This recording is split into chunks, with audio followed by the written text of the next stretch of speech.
So, welcome to the ACPOHE Physio at Work podcast. In this podcast, we shed light on occupational health physiotherapy and the important work physiotherapists undertake in private and in public organisations, in education and in society, in shaping the health of Britain. So this is a limited series of 10 to 12 episodes, during which time we'll be talking to experts in their field of work. And today's guest is Alex Bell. Alex Bell is the current chair of ACPOHE, and her career has taken her from practising as a physio in North America to co-founding and running Back in Action UK, an occupational physiotherapy business she led for many years before selling it 3 years ago. Since then, Alex has focused her time on two things: guiding ACPOHE as a chair and using her experience to support other OH physios as they grow and develop their own business. She's become a steady advocate for the profession, always ready to champion the value of good occupational health physiotherapy and the people to deliver it. We are really pleased to have her with us today. Alex, welcome to the podcast. It's a pleasure. Thank you for inviting me. Not at all. So I guess to get us started, how about you tell us a little bit about yourself, where you come from, what was your path to ending up setting up Back in Action UK? Okay, I was going to be a doctor when I was at school, and then I decided actually, I'm not quite sure it really was for me. I think that was largely for my parents more than anything else. So I had a while where I thought, what on earth am I going to do? I knew I wanted to go to university. And then one day in the sixth form common room, my friend Fran said, oh, well, I'm going to go and do physio. And I said, oh. So I thought, that sounds like a winner for me. So I came home and told my parents that I was going to be a physio, and they were so elated that I'd finally sort of said this was something that I was interested in doing. And so to cut long story short, I started at King's College London in 1992, my physio degree, and I graduated in 96. And because my boyfriend at the time on my course had moved back to Canada, which is where he's from originally. As soon as I graduated in 96, I moved over to Canada. So my first job was working in St. John's, Newfoundland, in the local hospital there. And then from there, both myself and my now fiance moved down to the United States. And we worked in a physio rehab department there for 3 years. Which was a great experience. And as part of the rehab centre, they offered industrial rehabilitation. Now, that was sort of one of these departments that was sort of in the same building, but wasn't really something that we got involved with initially. It was all, we were very much working in the hospital, we were working in the outpatient department, but every now and again we would need to go and cover in the industrial rehab department, which is effectively occupational health. And I just remember at the time just thinking, wow, this is a whole new concept to me. I had no experience of that in my whole undergraduate training or in my job in Canada. And it was just something else. But to be honest with you, it just sort of felt very, at the time, it felt very specialised and something I didn't really know about. So when I was asked to cover, I was also just thinking, oh no, I don't like it because I don't really know what I'm doing here. Anyways, we moved back to the UK, which was always the plan. And my now husband sort of went back into sort of just getting sort of physio work, and I was feeling a bit burnt out, to be honest, which we all know from the data now that a lot of physios feel very burnt out, and I was one of those, and that was back in the year 2000 now at this point. And I just thought, oh, I'm not quite sure physio's for me. I just I'm not too sure what I want to do. So I got a job as a recruitment consultant, and I worked recruiting physios, and I loved it. And it sort of gave me a taste of the business side of things rather than hands-on patient care. Meanwhile, my husband Kenny was locuming, doing various physio jobs and really struggling with it. We'd both come back from the States, and I think one of the things that the Americans still do quite well is customer service. And he sort of really felt as if we were way behind in terms of providing quality of care and all the things that we'd experienced in the States at that point. Bearing in mind this is 26 years ago, it just wasn't at the sort of the same level. So he was working just locuming for this physio who had a room in a gym in the City of London, and he was doing that. And one day she approached him and said, "Well, I'm moving to the States, ironically." And she said, "So could you just carry on seeing my patients for me? And I'll give you 30% of every patient you see." So Kenny was like, I'm not quite sure about the maths on that. I said, "Well, are you coming back?" No, no, I'm not coming back. Oh, okay. Right. Well, how about I buy your patient list off you, seeing as you're not coming back, and we'll go from there. So actually, she said, "All right then." So that was the start of Back in Action. So that was the start of Kenny literally acquiring a small patient caseload, and the right to practice in a room within a gym in the City of London, and that's where it all started. So it was sort of quite slow going initially because we probably only inherited about 30 patients or so, and he was doing that, and I was doing a recruitment consultant, and then so he needed some other work to sort of pad that out a bit. So he started working for this woman who was very, very forward thinking at the time. And she was treating the gardeners and the landscapers at Regent's Park in London. And similar thing, she said, "Kenny, I need you to do this for me because I'm moving to the States." Kenny's like, "Something I said, what's going on?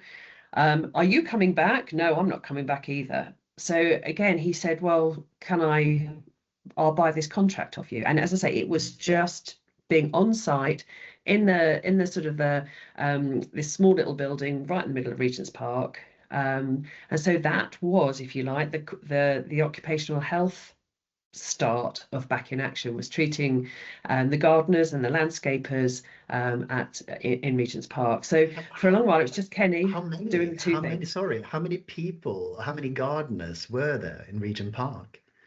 Oh, it was very small. I mean, I don't really know, but it was enough for him to be there for half a day a week. So probably about 50, 60.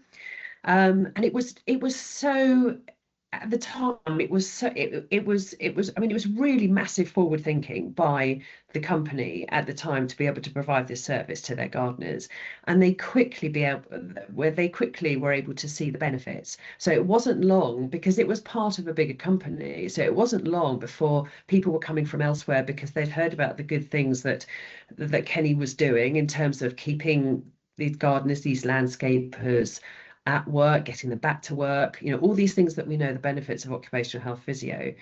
And so it quickly grew from there. So, so from then we had, for a while, Back in Action had two sides of the business. It had private clinics and it had the occupational health side, and it all just came from treating the gardeners at Regent's Park. So yeah, so I sort of, meanwhile, I'm still doing my recruitment thing and the business is growing, and I sort of said, Alex, well, actually, I'm really sorry because I find that really interesting. The Regent Park story, I find that fascinating. So how did it look? What was did Kenny have a car, like a van, maybe, or did he have a little physiotherapy? No, so we had so the lady that we bought the contract of, she had a portable treatment bed, she had a box of tricks, things that you would imagine a physio would have, everything from a bit of TheraBand to reflex hammer and couch roll, so a box of tricks, and he bought that off plus the contract, and that was all kept in this little storeroom at Regent's Park. And so Kenny would arrive at the site half a morning a week, book people in, and this was back in the day when it was all paper diaries. We'd have an admin person who was based there to sort of book appointments, and it went from there, and just word of mouth really. Everyone was very skeptical initially, and I remember one of the contract managers who was based elsewhere had sort of come over just to sort of get an idea of what was going on, and he was massively skeptical. And I really remember him saying to Kenny one day, he said, "I think they're all making it up." why do we need this service? I think they're all just pretending that they've got back pain because they just don't fancy doing the work, or they want a couple of weeks off. I thought, wow, that's an interesting way of thinking. But but actually, and this was always been our, the thing that we did over the course of the business, is if you've got any of those skeptics, those people who are not convinced, get them on your table.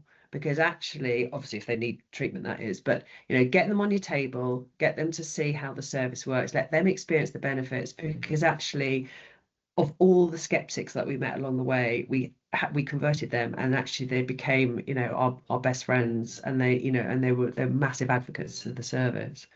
Yeah, that's exactly my experience as well. For the skeptics out there within management and elsewhere, as soon as they had the chance of trying the physiotherapy service out, they changed their minds from being quite Yes, skeptic to be the biggest supporters. exactly that. So yeah, so it sort of just, as I say, it grew very quickly from there, because it was it was obvious to everybody that actually this was a huge benefit for staff to access, who otherwise would not have had access to such a service. And we all know that, typically middle-aged men, they're very hard to reach from a medical point of view. So the fact that we were there literally on their turf, it just removes those barriers for people to come and, to see Kenny, to seek treatment. And a lot of the times it wasn't necessarily about their bad knee or back. It was just, I'm a little bit worried about XYZ or whatever it is. But it was, it was that holistic treatment. It was that holistic approach right from the start. So yeah, so it grew Interesting. from there. Yeah, And then yeah. So how did you sort of move into the, because I guess you were working as what do you call it, a consultant? recruitment, yeah. So I was recruiting physios. So I was working for a large recruitment company. So I was doing that, and that was good enough. And actually, whilst I was there, I worked with another physio who was also burnt out and didn't want to do physio anymore. And actually, he later became one of the directors for Back in Action. He actually came back into physio years later, and he, as I say, he joined the Back in Action team. But yeah, so it was all getting very busy with Kenny, and the patients, and things were growing. So of course there was all the associated admin. So we were spending our weekends, raising the invoices, because this is all before computers and everything else. So it was, raising the invoices and writing it all out, and and it was just taking up a huge amount of time. And Kenny, meanwhile, was looking more and more grey and exhausted because he had all these patients that he's seeing.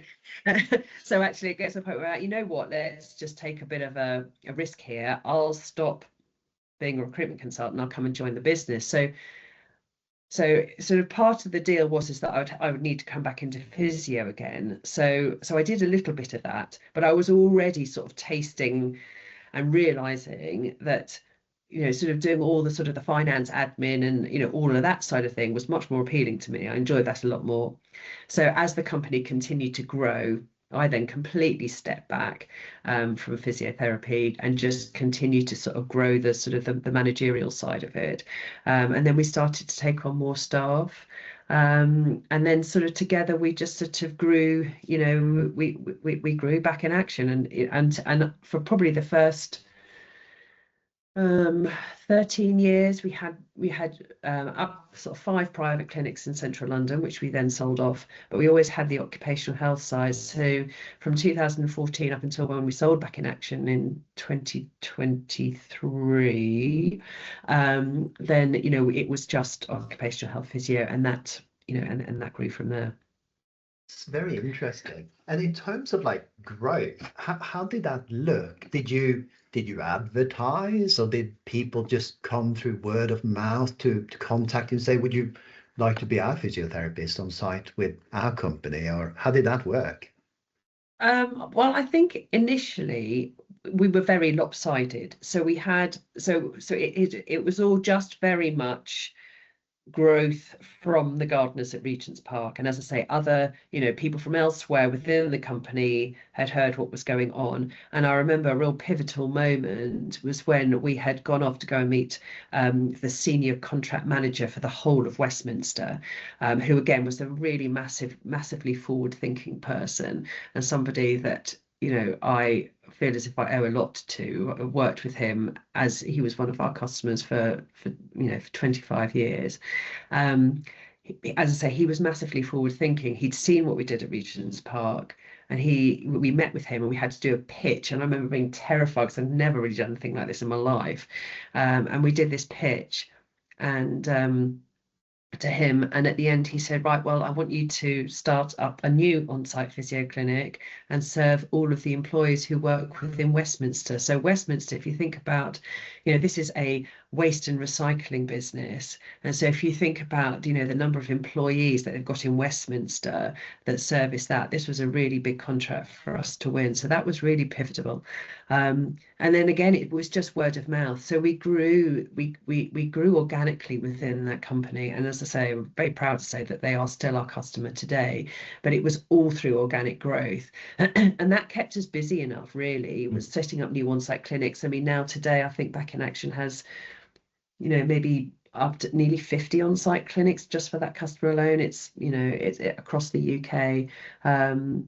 But we were, as I say, we were very lopsided because we had this, this one big customer, a handful of very small ones. But, in order to, that kept us busy enough, and we had, sort of being able to grow and get more customers later, really. And it really took off the minute we decided in 2014 to set up the private clinics so that we could just focus on occupational health. That was when we could really get our teeth into. We were gaining momentum, and along the way, people who had worked for our big customer who had then gone on to another work for somebody else, they had then sort of introduced us, and so more customers came once we'd specialized really and sold off the private clinics. But it was slow going. It really was. We were all self-taught, really, Kenny and I, in terms of how we grow the business. And it wasn't as though we ever really wanted to take over the world with it. We just wanted to do a really good job for our customers and be a really good employer and a place to work. So how, in terms of the service then, how did it look? And I guess also I'm interested to see how it changed over time, but was it a physiotherapy service, purely treatments, or was there other elements of occupational health, like report writing, I don't know, fitness for work advice, these type of things? So initially it was all on-site physiotherapy. That's all we did, on-site physiotherapy. And I suppose initially, until we really sort of got our teeth into the world of occupational health, it was probably just musculoskeletal services, based at customers' premises. It was through time, and actually our then director joined ACPOHE and was on the ACPOHE committee for a while. And actually it was then that we really sort of getting our teeth into actually the wonderful world of occupational health physio and the need for specialist assessments and learning all about that, and then going away and introducing that. So yes, so of course there was there was report writing right from the start, but it was, as I say, on-site physio, and then over time you start building in the remote triage service, remote physio. That's very much part of what we do, and then hiring on physios who were specialised in occupational health physio, who were very good at doing things like ergonomics and DSEs. And then we just started branching out from there, doing more musculoskeletal risk assessments, and really becoming the support for our customers' health and safety teams, HR, supervisors, etc. We did for a while, probably we'd been going for about 10-15 years. Because the biopsychosocial model was all fresh and that was all everybody was talking about, and and whilst, as I said, we'd always totally subscribed to that. It was something that we were practicing, but it didn't really have this, we weren't really using the nice name, but that really took things forward, and for a while we thought, well, actually, you know what, let's start thinking about not just being occupational health physio service, let's be a all-encompassing occupational health provider. And actually that's one of the things that I would say just well, for me personally, just don't do it, because we never really got far with it. We did dabble with hiring a nurse for a bit, but it wasn't terribly successful. And I think we were just spreading ourselves too thin. And actually, we realized very quickly we just need to stick at what we know best, and that is occupational health physiotherapy, and align yourself with really good partners to do everything else. So if you need to refer for whatever it is, psychology or whatever, then you refer to people who know what they're, so that for us was a much better model. Yeah, that's really interesting. And can you remember, like, I don't know, a time where you thought, whoa, this is happening, this is becoming big, and this is becoming real, and it's I don't know, was there a moment, or was it just like a continuous role? Yes. So with our main customer that I've been talking about, we'd grown it to such a size that somebody very high up in the organization said, I think might even be the CEO, said, right, hang on a minute, we can't just be giving this contract, because it's now its size. We have to do this properly, and we need to put it out to tender. So you can imagine, you think, oh, okay, here it is. It's just the three of us directors, and we're going to have to go through a tender process. We'd never done anything like this before. It was absolutely terrifying, because you think, okay, we're going to be up against the big guns. We can stand to lose this. And, we've been working really, really hard to build this and build those relationships. And, we knew the business inside out. So that was terrifying. So we had to go through this tender process, and we literally threw absolutely everything at it. I mean, in fact, the tender application, I've got it behind me. I mean, it's almost as like this, look, this took years of my life doing this. But we threw everything at it, and we worked so hard. And we then had to go and do a pitch. And I remember driving up to Birmingham to do this pitch. Three of us in the car. It's almost like you're rehearsing your lines about the messaging and what you want to say. Anyway, yeah, we won it, but it was terrifying. But it was when we won that contract, which then not only secured what we already had, but then opened more doors to grow even further within that company. At that point, I thought, wow, well done us. This is, this is going places. Not that we were any size at that point, but it just really, that sort of self-belief of, actually, we've worked really hard, we've thrown everything at this, we couldn't have done any more. And actually, I think that was recognised. They recognised that we've been providing this really top quality service, and we can do it. And that is my message to anybody who wants to get into occupational health, set up your own business. You can do it. You can absolutely do it if you work hard. It's hard work. I think anybody who thinks running your own business is playing golf and having a good old time and working whenever you want is going to be bitterly disappointed. It's hard work, but it's worth it. So cool. Now, how does a tendering type of situation look like? So I can imagine the writing of a tender is quite large, and time is spent, and I'm sure there's many hoops you have to jump through. But how does it look in terms of you're going to here to present your tender, your information, you're here to sell yourself, you're selling your company and your message. How did that look? Was there like a group of people sitting in front of you, and it was you and your co-directors type of talking to them? How did it look?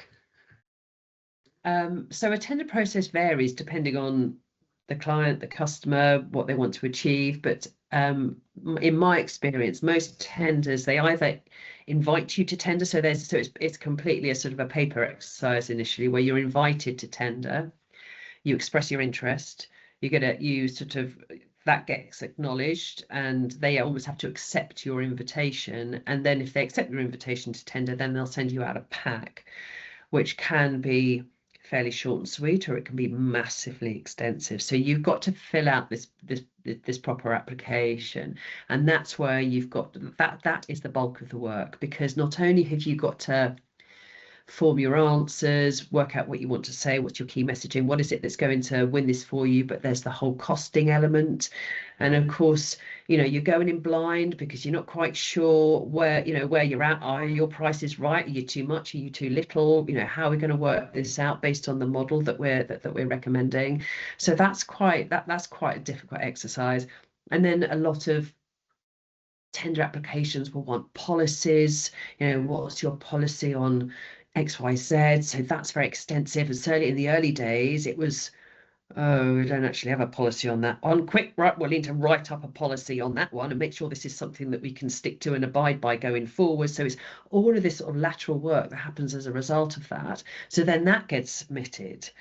And that's when you start biting your nails, because then there's a period of time where you have to wait and they let you know whether you've been successful and then invite you on to the pitching stage. So that then comes if you're successful, and then and typically by this point most companies are not, they've shortlisted. So now you're pitching to, let's just say for example they've put it out to 10, let's say 10 companies have put in their application or their proposal, whatever you want to call it, and then they've shortlisted down to say 3, and so it's 3 people that are going to pitch. So that is, well, hopefully it's in person. I mean, I have done a few pitches on Teams and that is a nightmare, but anyways, for the most part it's in person, and it's standing up there with your PowerPoint or whatever it is that you're going to do in front of a board of people. And that can be quite terrifying. In my experience, it's more terrifying if you know these people, because you've worked with them on a day-to-day basis, you know who their kids are, you know the name of their dog, you've worked with them, and then all of a sudden they're putting their game face on and they're being very formal with you and pretending they don't know who you are from Adam. So it's really difficult to know how to gauge yourself. And for me, whenever I'm doing a pitch, I really feed off my audience. So that's why I hate doing pitches remotely, where you can't really, and everyone's got their screen off and they're all, their mute on, and you can't feed off your audience. So when you're when you're pitching to people that and they've got their game face on because they're being very professional, they can't be seen to be taking sides. It's a nightmare. Low energy type of crew there in front of you. Yes, and then they're putting on their serious voice and asking you questions afterwards, and you're like, you know the answer to this. Why are you asking me this? But okay, right, yeah, no, you're right. I have to do this properly. I'm gonna, so it's a pitch. And again, you're always looking to your audience, is their head nodding going on, or, they look interested. And then it's, then there's the waiting game again to find out if you've been successful or not. So it is quite a nerve-wracking thing, but in my experience, you're most successful if you tell your story and you've got something that is what they need. Don't, if you're trying to sell something that actually this is not suited to them, the customer, but if you tell your story, and then for me that's what people want to know. They want to know, they want to know truth, integrity. They don't want something off the shelf that you're just rattling through and they just feel like anybody else. Yeah, I think that's really interesting. And I think it sort of brings us over to those type of the human characteristics within a company. But when you were looking for people to employ and to have working for you, what were you looking for? What type of qualities in a human, in the physiotherapist, or whichever staff, I guess, you were looking for? What were you looking for there? I mean, obviously, you need somebody who's got the qualifications. So if we're hiring physios, you need somebody that obviously is state registered with HCPC, ideally a CSP member, ideally even more member of ACPOHE, has got the experience as well as the qualifications. But I think really, if I look back over the last 20 odd years, it's all about is personality, and do those people have the same values? And I think if I think back to the people that I've enjoyed working with most over the years, it's not necessarily those people who came with so much experience, you know, and had top qualifications. It's the people who had the same values as you, who were really in it for the right reasons, and they too wanted to learn. Because I think, you know, as a, you know, a good employment situation is that, you know, we give to our employees as much as they give to us. And, you know, one thing that I always found really rewarding was that, you know, people who work with Back in Action, when the time comes for them to leave, they leave more experienced, you know, with more skills than they had when they arrived. And, you know, so that was always a really big thing for me, is that you need to be, as I say, have the right work ethic, but ultimately want to learn and, you know, to improve your skills and your knowledge. So yeah, so it's not all about, for me, it was not all about the experience, because, as I say, some of the best physios we had were people who, you know, had relatively little experience, but they wanted to learn. That's really interesting, isn't it? I think many thoughts would perhaps go towards, we need to find the most experienced, the most knowledgeable, the person with the longest of time within this field, was really perhaps sometimes looking for someone that more have the hunger, right? The hunger for wanting to Absolutely. do it. Yes, absolutely. And yeah, learning. And learning is a continuum. You know, even if, Mm. you know, we do have plenty of physios who've got loads of experience and they've been working for years, but you have to still want to learn. You know, it's a continual thing, particularly, you know, today, now, with advancements in tech and AI, you have to learn that. You have to embrace it. You have to, you know, as well as your, you know, your clinical skills, and, you know, never lose that appetite. And I think maybe that's one of the reasons why in occupational health we do see quite a lot of physios who are burnt out, because a lot of physios work by themselves.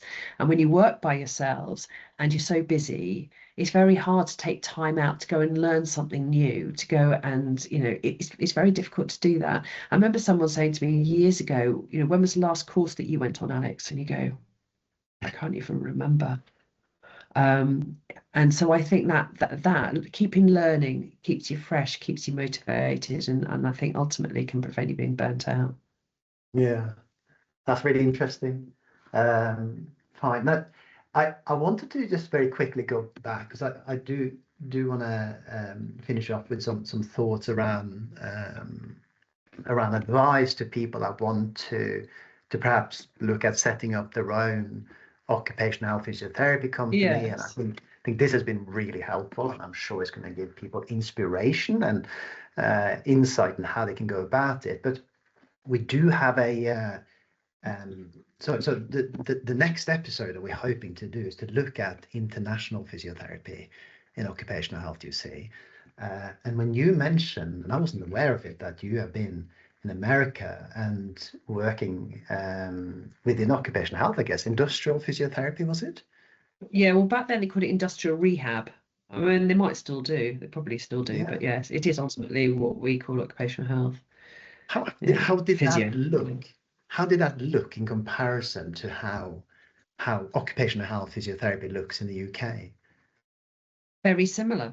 But at the Mm. time when I was on, because I was there sort of the late 90s, early 2000, at the time I didn't know it, but it was occupational health physiotherapy. I mean, they had great facilities. So they had a whole area where, you know, people were coming to do work hardening, work conditioning. They can assimilate the stuff that they were doing at work.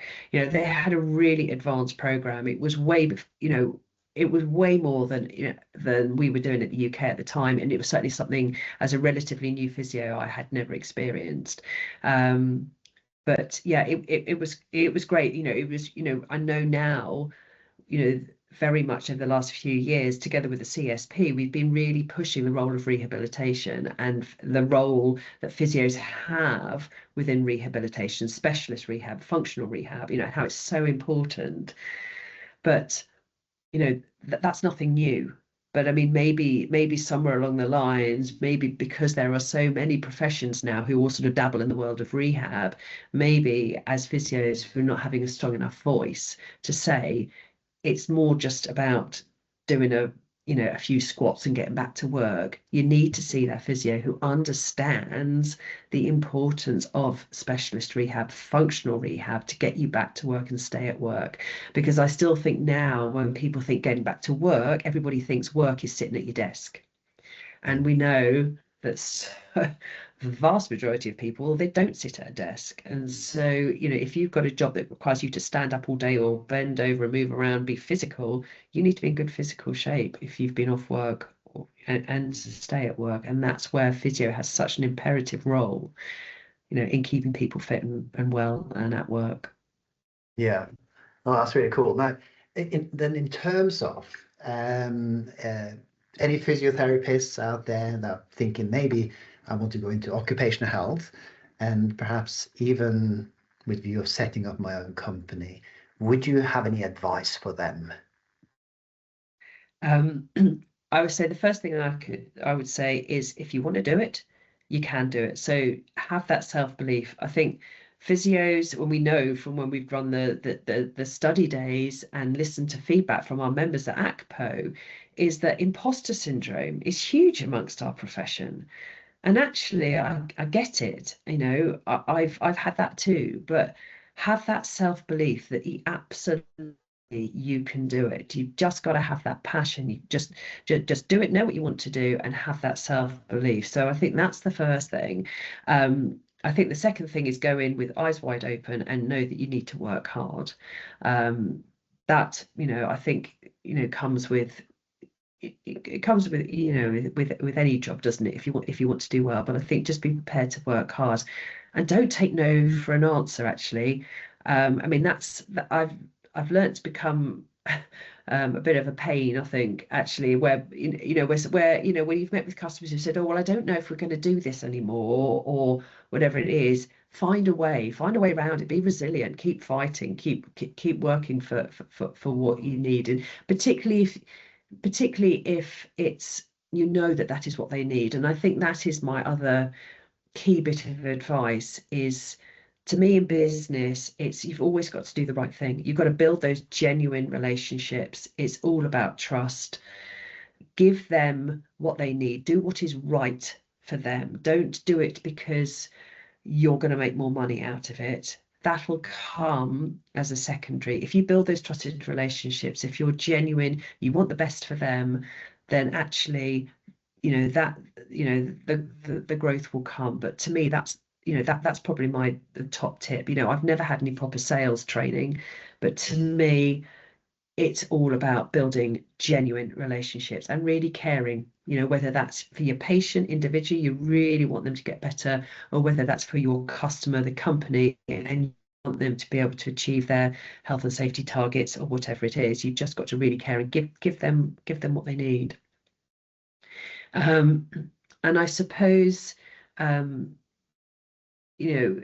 people who are employing others, is about having the right people on the bus. So the book that I tell anybody to read is Good to Great. It's a great book about running your own business and building a good business. But here they talk about having the right people on the bus.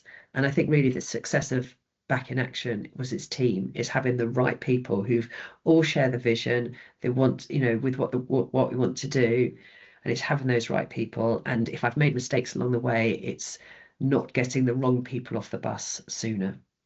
And I think that is so important, is just to have your right team, because that's ultimately what's going to build your business. Your good business is the people. I think that's fantastic. So yeah, yeah, thanks. Yeah, I think that's I suppose probably the only other time, I mean, just sort of thinking about this, I mean, probably the only other thing I would add is never forget to tell your customers the value that you bring.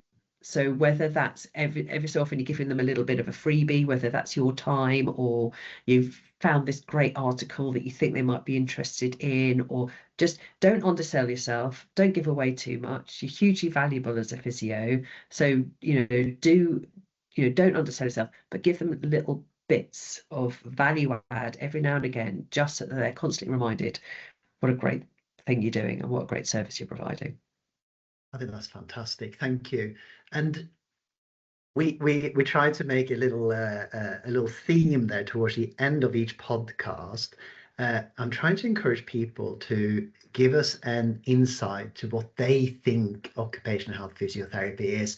How would you define it? So the way I sometimes define it, that is that I think of us as the mom and dads of the company sometimes, you know, that we're there, we're resolving conflicts, we are a safe pair of hands, we have competency in our field of work, and we build care and trust, and help to shape the culture of the company. I guess a bit like a family, you know, a parental type of role. How would you so classify it or define occupational health physiotherapy? Um, yes, I think it is that. I mean, it is so much more than treating someone's back or knee problem, isn't it? I think it is that. It's the trusted force. I think if you're doing a good job, I think occupational health physios that you can be the neutral party. We know it's so important within occupational physio is that yes, you're treating your patients, the employees, but you've also got the employer on side. So therefore, you've got to have both the employer and the employer trusting you're the neutral party. And I've always said that occupational health physio is very much like sports physio. You know, if you're treating an athlete, a footballer, you would never sort of treat them and not involve the coach, for example. And it's exactly the same with occupational health physio. You're going to get nowhere unless you're all working together, the patient's right at the center, but you're working together. And I think, you know, as long as you're that neutral person, that trusted force, that everyone can trust you, because ultimately you've got the same goals, hopefully, which is to improve and maintain health and to keep people at work. Then that will work really well. But I think that's so important, and quite often we have been brought in to resolve conflict, you know, where things perhaps, you know, manager and employee are not getting on, they're not seeing eye to eye, and you can come in and just, as I say, be that trusted force to be able to do a bit of awareness, education, whatever it is, to be able to sort of put that situation or make that situation better. Then yes, it's a really, you can be a really influential person within an organization. So much more, as I say, than just treating that knee problem. It's looking, you know, coming back to being holistic, and taking everything into consideration. Fantastic. I think perhaps might be a good place to end today's conversation and this podcast episode. Alex, thank you so much for doing this with us. It's very much appreciated. Pleasure. It's nice to chat. Thank you.